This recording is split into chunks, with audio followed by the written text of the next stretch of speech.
सलाम साहब। का हो नरमू, आज अकेले गरमू के कहाँ छोड़ देला? हो यहाँ कहीं आवत हो यहाँ अगला सरौत नहीं। साहब सलाम। का गरमू, ये का भइल हो? अरे साहब, हम रात में सुतल रहनी, एक मिला आके लागल धोए, हम देख न पवनी। हाँ, एगो पुलिस वाला के ठोक के केहू चल गईले आ तू कुछ ना कर पाउला? पुलिस वाला के नाक कटा देला। अरे साहब, ओके देखले रहती तो अंदर ना कर देती। रात बच गई न तो सरऊ थाना वाला एक ना रहता। चलो ठीक बा, अब चले के तैयारी कर। जी। ठाकुर साहब के बिटिया के जन्मदिन बा। नरमू, चला गाड़ी निकाला। जी साहब।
अरे बेटी शिल्पी, अरे सब मेहमान आ गइल बाड़ा, अब तक केक काट। पापा, अभी तो कुछ खास मेहमान आवे के बाटे।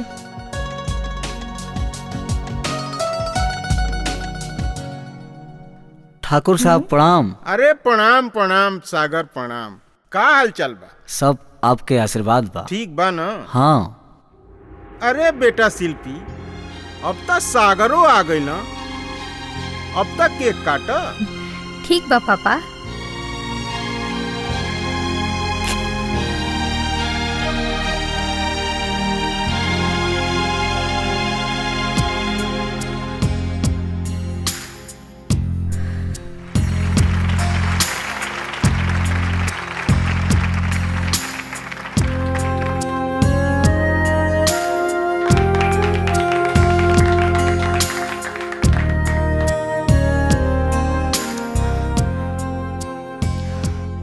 अरे सागर,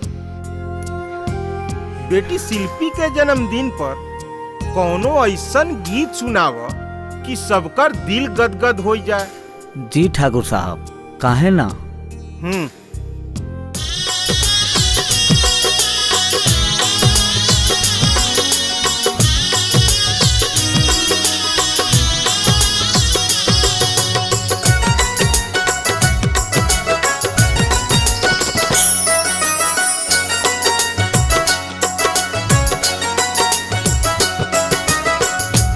नींद अखिया के सब दुश्वार हो जाला, दिल अचके नहीं हो बेकरार हो जाला। जब के हुए से प्यार हो जाला, जब के हुए से प्यार हो जाला। नींद अखिया के सब दुश्वार हो जाला, दिल अचके नहीं हो बेकरार हो जाला। जब के हुए से प्यार हो जाला, जब के हुए से प्यार हो जाला।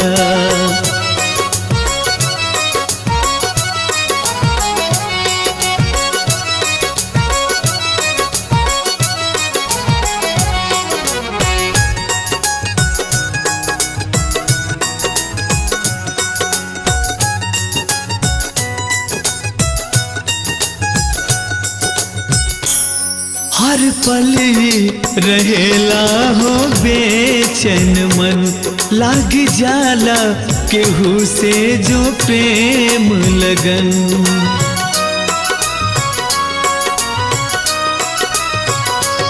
हर हर पल ही रहेला हो बेचैन मन, लाग जाला केहू से जो प्रेम लगन, ओकरा दुनिया में कुछ भी भावे न हो, याद ओकरे सिवा कुछ आवे न हो, बड़ा मुश्किल कईल इंतजार हो जाला, जब के हुए से प्यार हो जाला।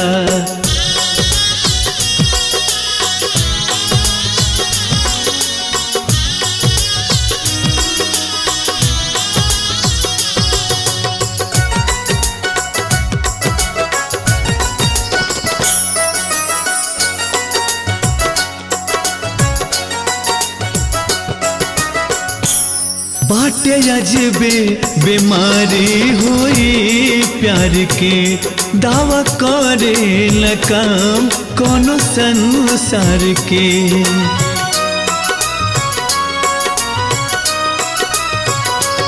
बाटे अजबे बीमारी हुई प्यार के, दावा करे न काम कोनो संसार के, प्यार करे वाला दर्द जाने लहो, प्रीत साचो है पहचाने लहो, अपने दिलदार पर दिल निसार हो जाला, जब के हुए से प्यार हो जाला, नींद अखिया के सब दुश्वार हो जाला, दिल अचके में हो बेकरार हो जाला, जब के हुए से प्यार हो जाला, जब के हुए से प्यार हो जाला।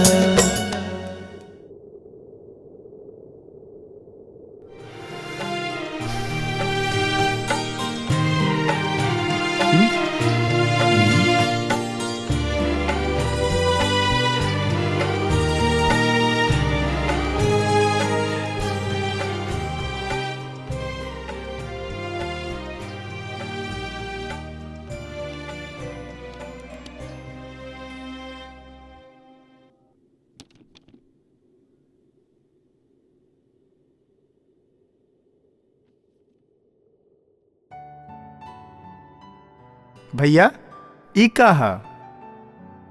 अरे ई लेटर ह, शिल्पी मलकिन हमरा के चिट्ठी दिले बाड़ी। अरे सागर भैया तनी पढ़ के सुनावा था। हाँ सागर भैया तनी पढ़ के सुनाई ना। अच्छा सुनाओ तनी।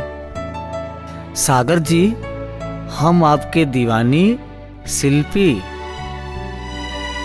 न दिन में चैन न रात में नींद, जब से हम आपके सुरीला आवाज सुनले बानी तब से हमरा दिल पर जादू कई देहले बा।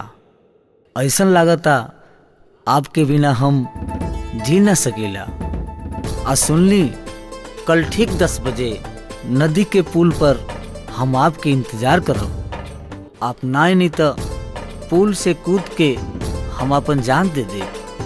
आपके शिल्पी, आई लव यू। आखिर का बात बा? ई ठाकुर के लड़की कहीं पागल तो नहीं हो गई? ना, अगर एकरा चक्कर में पड़नी तो जिंदगी तबाही के कगार पर चल जाई।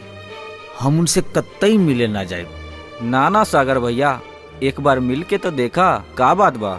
हाँ सागर भैया मिल लो, ऐसे कि बड़ लोग हुए हैं। अगर कुछ हो गई तो हमन के बहुत बड़ी परेशानी झेले के पड़ी। हाँ ठीक बा, तहन लोग कहता लो तो हम मिले जाए, देखी का होला।